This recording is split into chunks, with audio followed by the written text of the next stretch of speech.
Okay, go ahead. Hi, my name is Ron. I'm a compulsive overeater. Hold on, sorry, I forgot to close the door. Okay, grateful to be absent today. Welcome to any newcomers, and thanks for asking me to share. I've got 19 years absent, and I'm called my sponsor every day for the last 19 years. I started out early on. I kind of have another drug in my story, but I was a crystal meth guy for like 12 years straight from the time I was 14 till I was 25, and that's when I kind of stopped. And when I stopped that, they say you put down the spoon and pick up the fork. And basically, I gained 100 pounds in like 6 months when I stopped using, but I hadn't found any 12-step program yet.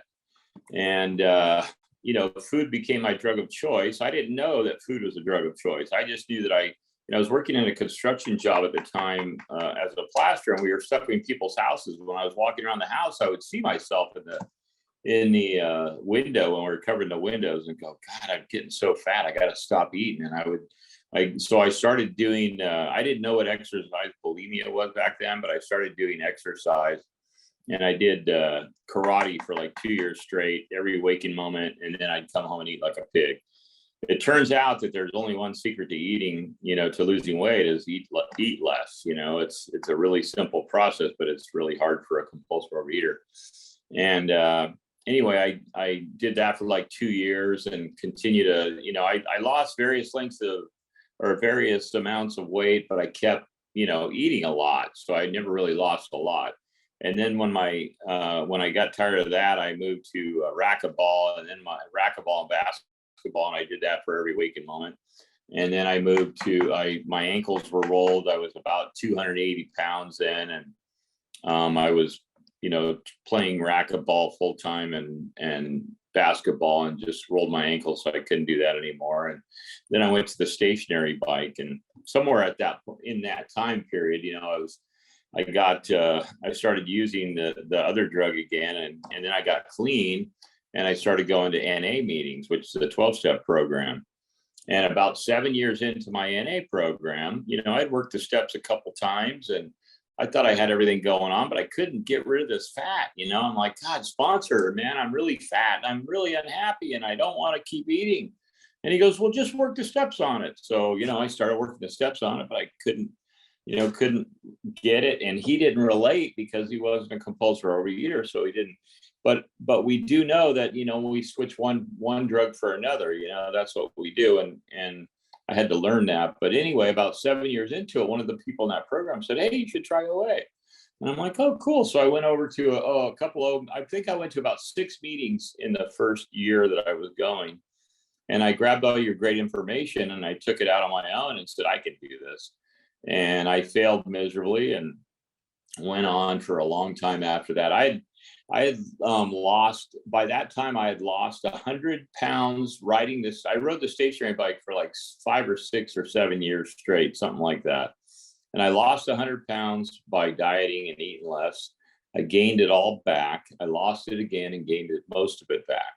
And by that time, somebody told me to try Overeaters Anonymous. So I went to about 6 meetings and I got all your literature and I went off and did it on my own. I didn't get a sponsor. I didn't get any, but I got a communique. And a communique is one of those directories that has names and numbers in it and meeting, directories and directions and stuff like that.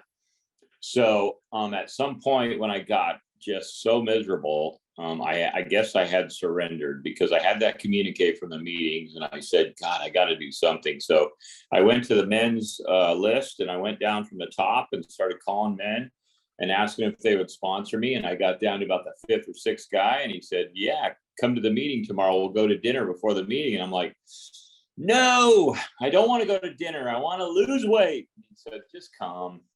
Because he knows how crazy we are, how crazy I was. He was a compulsive overeater, so he knew how crazy I was. But I thought, why would I want to go to dinner? I'm trying to lose weight, so I don't want to eat.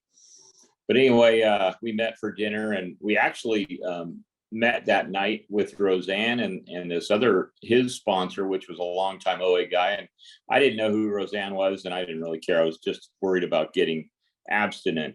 So I had a brief encounter with Roseanne because she used to go to LA meetings. And anyway, after the meeting, the guy goes, "Okay, what's your story?" And I told him, all my woes and stuff, and how I couldn't stop eating. And he told me, "Well, here's what I'd like you to do. I'd like you to make a list of dangerous foods and dangerous places, and then iffy foods and iffy places. So put 4 columns on the paper, and then call me at this time in the morning tomorrow, and have that list ready." And he said, "Be thorough, put down everything that you think you compulsively overeat on."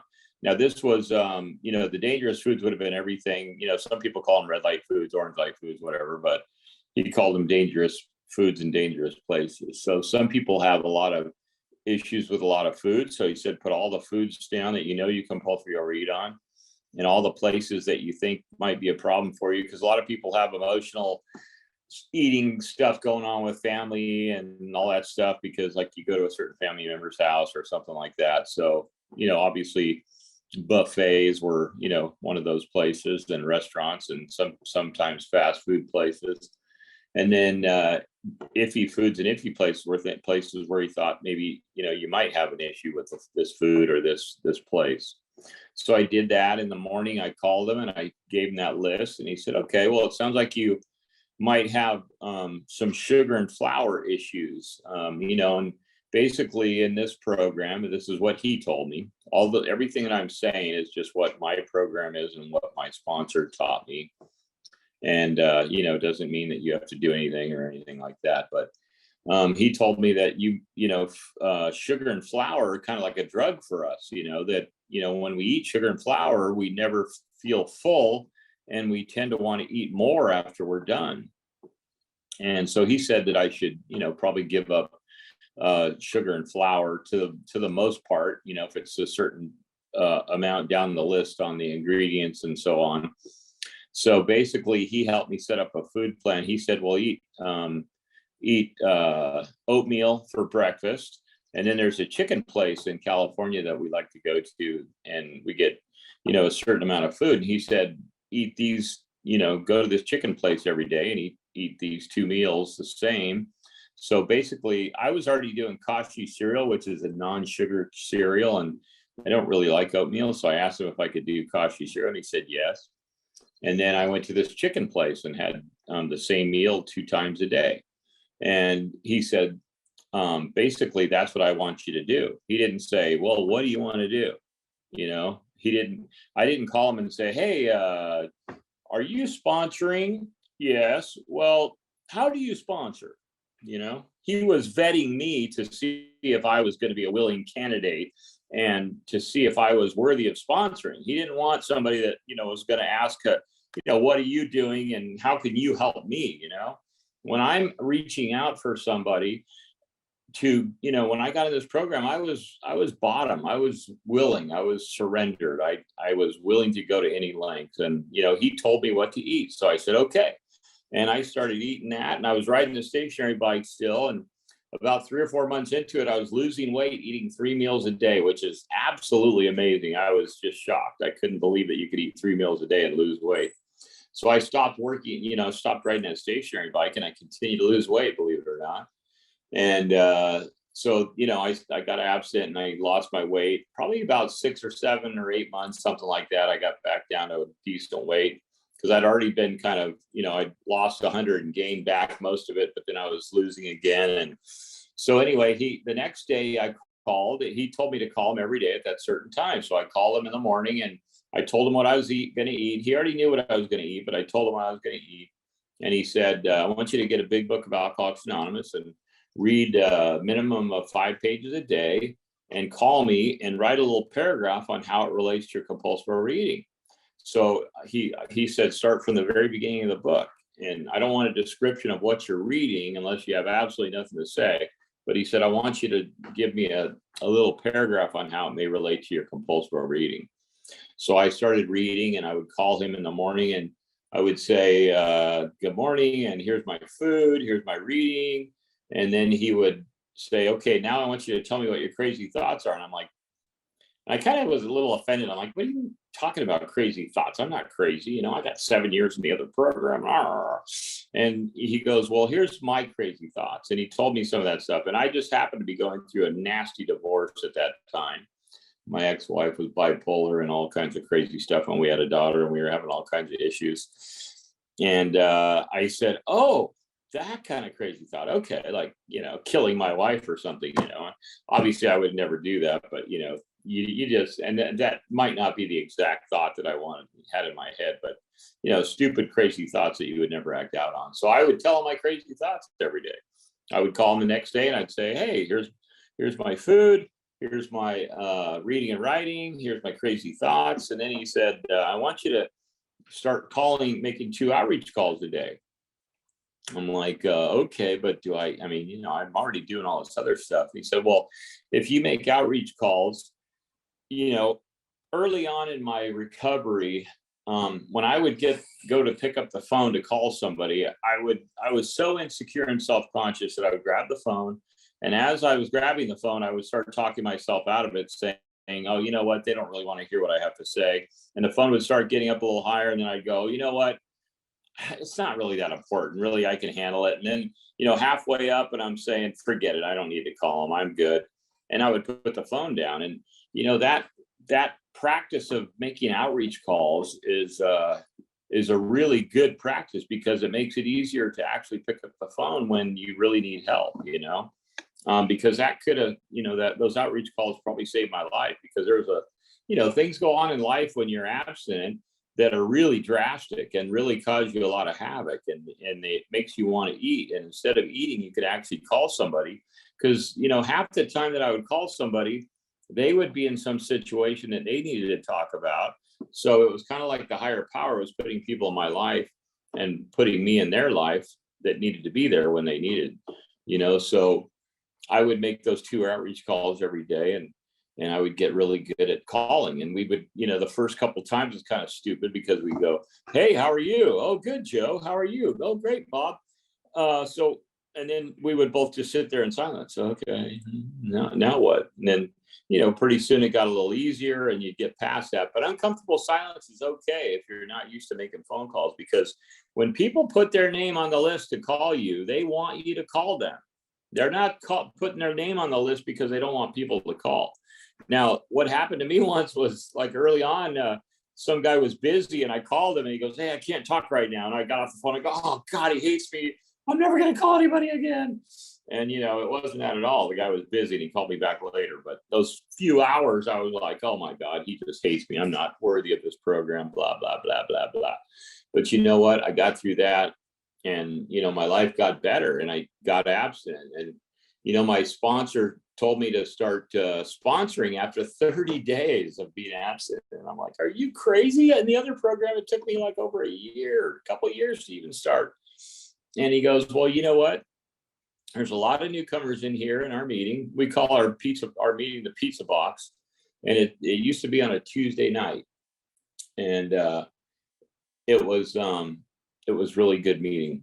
Or actually, it was a Tuesday or Thursday. But anyway, I've been going to that thing for so long, I can't remember. But we moved it and then it changed to nights, I believe. But now we're on Zoom.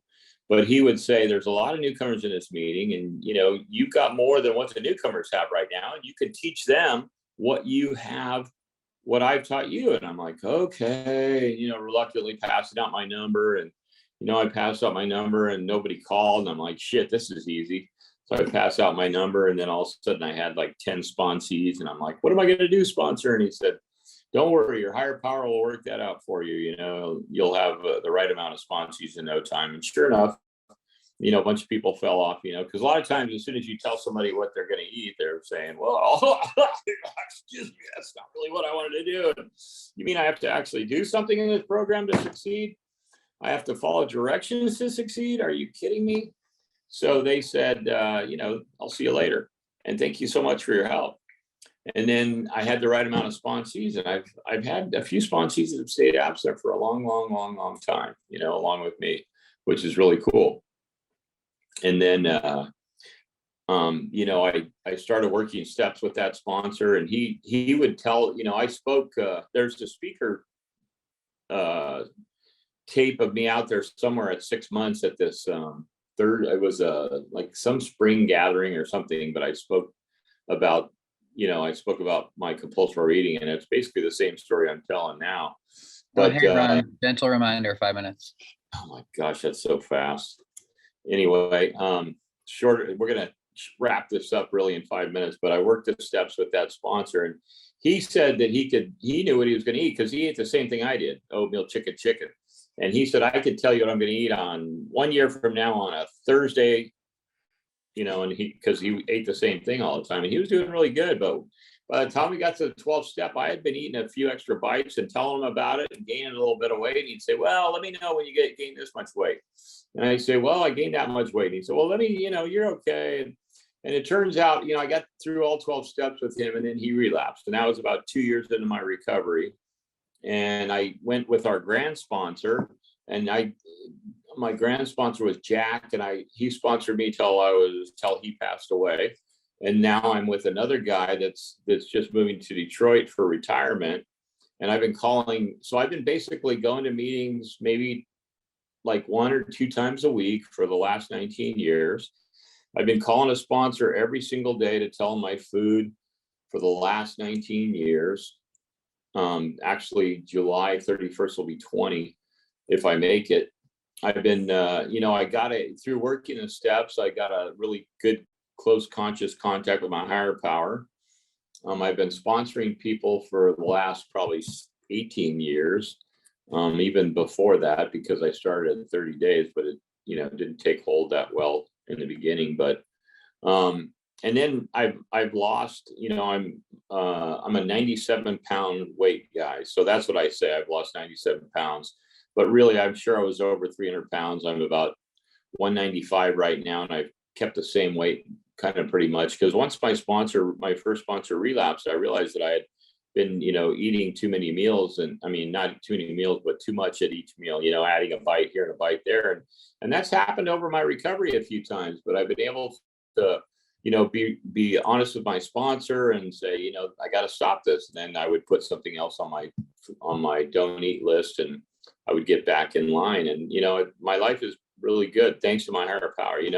Basically, I got a closer conscious contact with the higher power. And I always forget to talk about the higher power through my little speech here, but the higher power is the reason I'm absent, because food was my higher power when I was not in this program. I would basically use to eat and eat to live, and how they say that.